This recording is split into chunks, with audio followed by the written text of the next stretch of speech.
G'day guys, and welcome to a Pokemon Omega Ruby and Alpha Sapphire Wi-Fi battle. Today is the first upload to my channel, so welcome. If you're liking what you're seeing, hit the subscribe button, and also let me know down in the comment section below what you think of the quality. I'm completely new to this YouTube thing, so bear with me for a moment while I'm trying to work it out, but it'd be good to get some constructive feedback. But anyway, let's just get straight into the battle. Basically, this is an NU team that I had that I was trying out at the time. So I just got a random pass by challenge, but it actually turned out to be a pretty cool battle, and it was really fun. So I thought I'd upload it. This guy leads off with Whimsicott. This is the devil of a Pokemon. This thing with Prankster, it tears things up. I hate dealing with these things. But anyway, if you know my man Perugly, he don't care. He don't care about nothing, man. If you've ever used one of these, I highly recommend it to everyone. It's a very underappreciated Pokemon. But anyway, I'm getting off track. I predicted the Stun Spore at that point, so that's why I did change it to Raichu. I didn't want to stay in because obviously it's not a very good matchup for me, so I just Volt Switched out of there and went into my Perugly again. I was sort of tossing up what to do on this move. I was going to go the Fake Out again, but I decided to actually go for the Knockoff when this thing actually come in. I'm so glad I went for the Knockoff because I was able to knock off that Choice Band. It gives me a little bit of a sort of a head start into the battle, I guess. That thing with Choice Band can be a big problem, especially with this NU team. I just go for the U-turn to Volt Switch out of there. It took me a little while to sort of work out what I wanted to do at this point. Looking at the team, I sort of thought Carbink wasn't really that useful. I hadn't really had much. This is actually a dual screen setup Pokemon just to give me a little bit more longevity throughout the game, but that Bullet Punch is obviously going to annihilate that Carbink. I just go back into the Raichu, just hitting the Thunderbolt button because I really wanted to kill this. I thought it was going to be in range, but just leaving a little bit of health there in the end.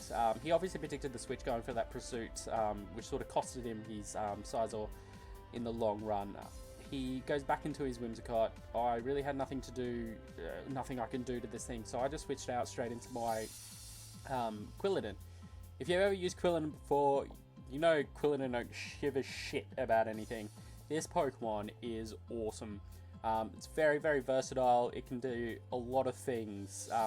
Obviously, I'm just going for some chip damage off on this Landorus because it is a pretty big threat. As you can see, U-turn does nothing. It's probably banded by the way that he's brought it in and taken it out.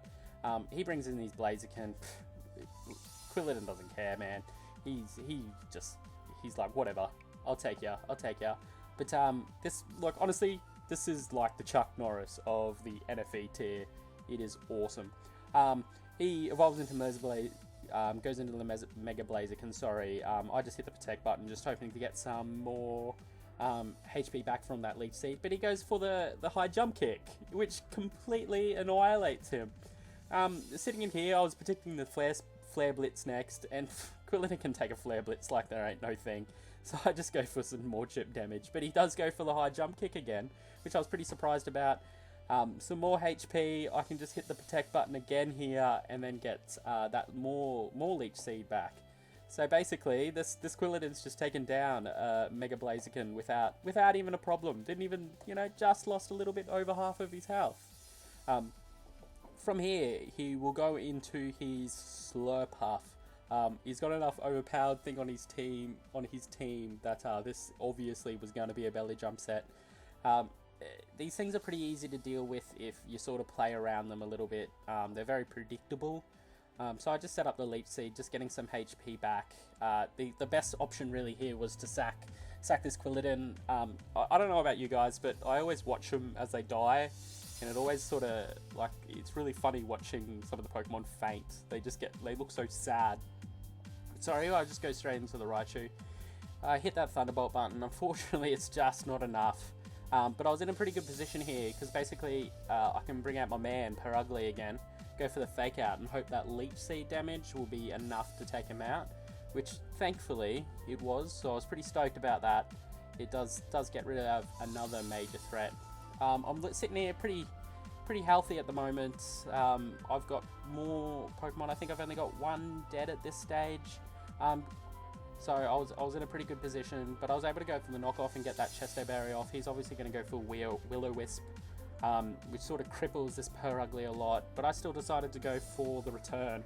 At this point, I realized how stupid I was because I've not actually used this, you know, tried to friendship grind this Pokemon. So I really should be running Frustration, but it was just a bit of an oversight on my part. But I have fixed it up now, so, you know, good on me, pat on my back.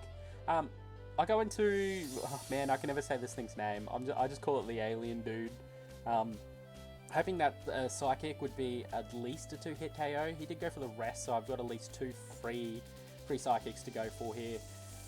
It clearly will be a 2-hit KO, so I was like, sweet brah! Like, we're rocking this at the moment.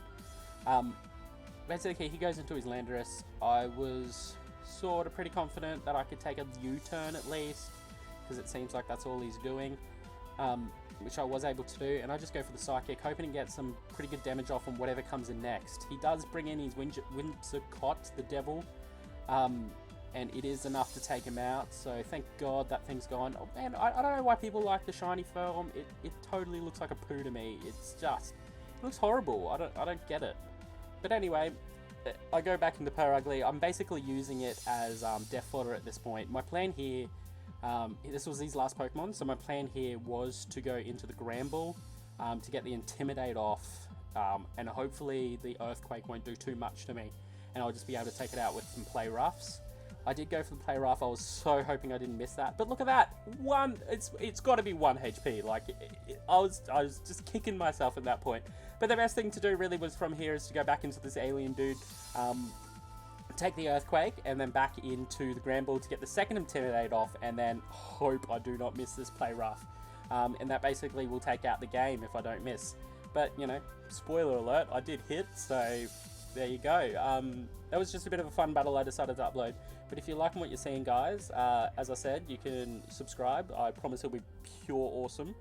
And, you know, let me know in the comments below what you think. You know, as I said, it is fairly new to me, so, you know, you can give me options to, you know, troll me if you want. I don't mind. Anyway, thanks for watching, guys, and I'll see you next time.